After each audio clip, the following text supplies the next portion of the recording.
कांजीवरम की लाल साड़ी। राखी का दिन बीतने को था और ललित की कलाई सुनी ही रह गई थी। उसे बार बार रुलाई छूट रही थी और अपने घर की और अपने भाई बहनों की बहुत याद आ रही थी। साल भर हो गया था उसे घर गए हुए, सबसे मिले हुए। नौकरी लगने के बाद अपने घर बोकारो से दिल्ली की दूरी तय करना उसके लिए बहुत ही कठिन हो गया था। घर जाने के लिए कम से कम 4-5 दिन की छुट्टी का होना जरूरी था। ट्रेन से आने जाने में ही तो कितना समय लग जाता और फ्लाइट से जाने में इतने पैसे वो अभी किसी हालत में नहीं निकाल पाता। बीबीए फिर एमबीए की पढ़ाई के बाद जैसे तैसे नौकरी तो मिल गई एक प्राइवेट कंपनी में, पर अब एजुकेशन लोन चुकाने में ही तो उसकी आधे से ज्यादा सैलरी चली जाती थी। फिर दिल्ली जैसे शहर में रहने खाने का भी तो खर्च निकालना पड़ता था। वो हफ्ते भर से छुट्टी के लिए अप्लाई कर रहा था, पर उसके बॉस ने छुट्टी की अर्जी मंजूर नहीं की। उनकी तरफ से 2 टूक जवाब मिला, अगर छुट्टी चाहिए तो वापस काम पर मत आना, तुम्हारी जगह किसी और को नौकरी पर रख लेंगे। कितनी मुश्किल से तो उसे ये नौकरी मिली थी। आजकल इंजीनियरिंग और एमबीए के बाद भी लोग बेरोजगार बैठे हैं और जिन्हें नौकरी मिल भी जाती है वो तानाशाह बॉस से परेशान हो अपनी नौकरी बचाने के फिराक में अपने परिवार से दूर हो जाते हैं। किसी त्योहार पर भी परिवार के साथ मिलकर त्योहार मनाना सपने समान हो जाता है। ललित अपने 4 भाई बहनों में सबसे छोटा है।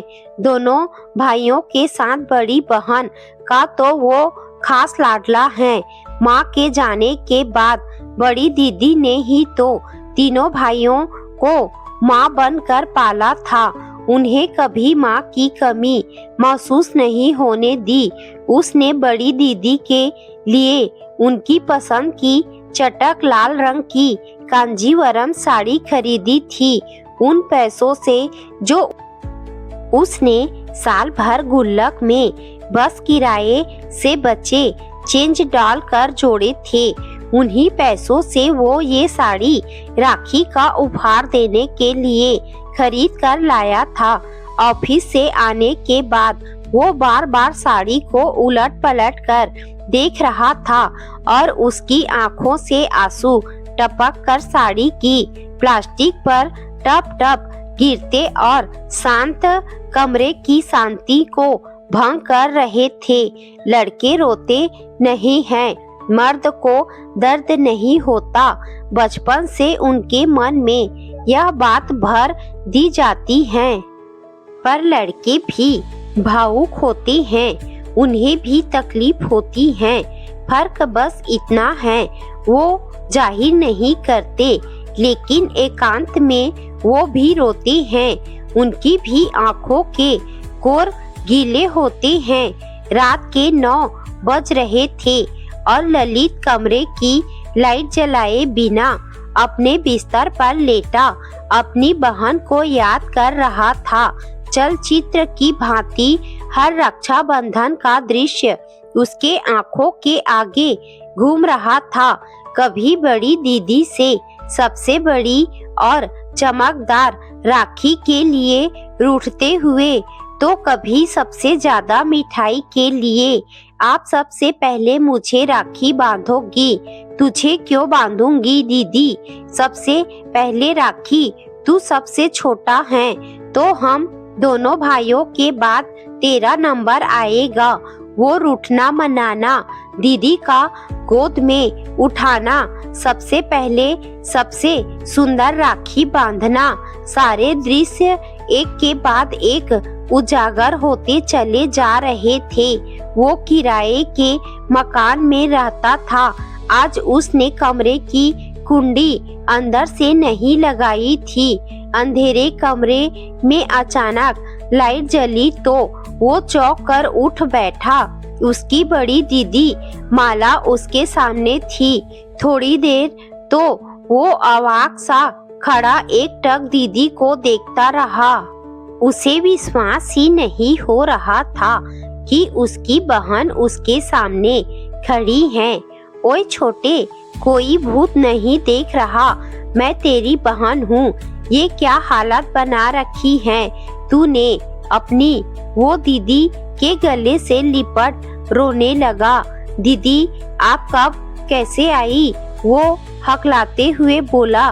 खुशी से उसकी आंखों के आंसू झर रहे थे और शब्द मुंह से निकल ही नहीं रहे थे। उड़कर आ रही हूँ तुझे राखी बांधने, बस लड़ना मत। आज तुझसे पहले दोनों भाई को सुबह राखी बांध कर आ रही हूँ, पर देख, सबसे अच्छी वाली राखी तेरे लिए ही लाई हूँ। दीदी, आप आ गई राखी बांधने। मुझे विश्वास ही नहीं हो रहा। मुझे तो लग रहा था कि इस बार मेरी कलाई सुनी ही रह जाएगी। ऐसे कैसे सुनी रह जाती तेरी कलाई? अभी तेरी बड़ी दीदी जिंदा हैं। दीदी, ओए छोटे, अब तू बड़ा हो गया है और बच्चों की तरह रो रहा है। वैसे भी भूल गया कि लड़के नहीं रोते। दीदी, आज रक्षाबंधन के दिन भी मैं आपसे राखी बंधवाने नहीं आ पाया। बॉस ने छुट्टी ही नहीं दी तो क्या हुआ, तेरी दीदी आ गई राखी बांधने। कल जब तेरा मैसेज देखा कि तू नहीं आ पाएगा तो तेरे जीजू ने मेरी फ्लाइट की टिकट बुक करा दी। देख, वो भी आए हैं। उन्हें तो मैं भूल ही गई थी। तुझसे मिलने के बाद आज अगर वो साथ ना देती तो कहाँ तेरी बहन अपने भाइयों को राखी बांध पाती। क्या जीजू भी आए हैं? दरवाजे पर खड़े माला के पति दोनों भाई बहन को देख रहे थे। उनकी अपनी कोई बहन नहीं थी। इस बात का उन्हें हमेशा अफसोस रहता था। इसीलिए माला को उसके भाई की मजबूरी समझ राखी बांधने ले आए थे। प्रणाम जीजू, सारी मैंने आपको देखा नहीं। हाँ साले साहब, अब आप हमें क्यों देखेंगे? आपकी बड़ी दीदी जो आ गई हैं। नहीं, ऐसी बात नहीं है, वो तो सिर्फ आपके कारण ही आ पाई हैं। अच्छा, अब आप हमको अंदर भी नहीं बुलाइएगा। बहुत दिनों से मन था आपको देखने का कि आप नए शहर में ठीक से हैं, मन लगाकर काम कर रहे हैं। ये जानकर ही मन खुश हो जाता है। ललित अपने जीजा जी के गले से लगकर उनका धन्यवाद कर उन्हें अंदर अपने कमरे में ले आया। चलो अब जल्दी से माला, तुम अपने भाई को राखी बांध दो। हाँ, बस 1 मिनट, मैं राखी की थाली सजा कर आती हूँ। छोटे, किचन कहाँ है तेरी? ललित ने कमरे के एक कोने में रखा इंडक्शन और कुछ बर्तनों की तरफ इशारा करते हुए कहा। दीदी, यही है आपके छोटे भाई की छोटी किचन। लता ने जब देखा खाना बनने के कोई निशान नहीं थे तो पूछा, आज खाना नहीं बनाया या बाहर से मंगवाया? दीदी, बाहर का खाना महंगा पड़ता है और पछता भी नहीं है।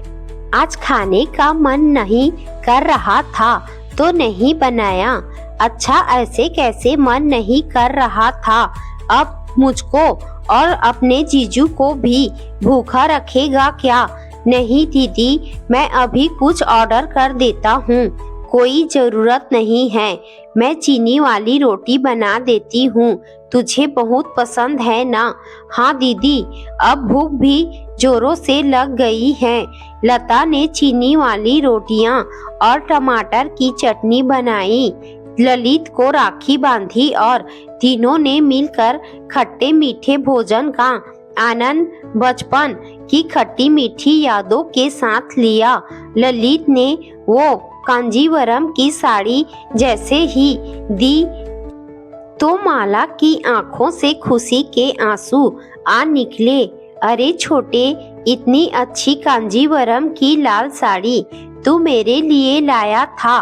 देख, अगर मैं नहीं आती तो क्या मैं इसे संभाल कर रखता। जब भी आपसे मिलता तो आपको अपने हाथों से ही देता, पोस्ट या कुरियर से नहीं भेजता। कैसी लगी आपको ये साड़ी? बहुत ही प्यारी।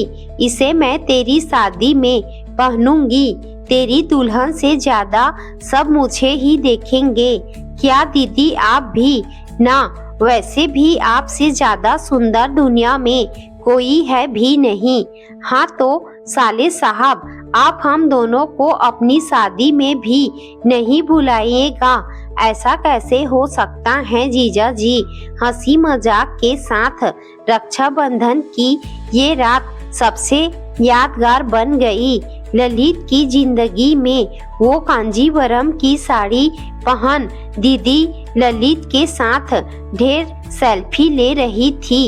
एक आधा फोटो में हम को भी शामिल कर लीजिए बेगम साहिबा। लता के पति मुस्कुराते हुए बोले तो लता बोली, लीजिए आप ही खींचिए हम दोनों की फोटो।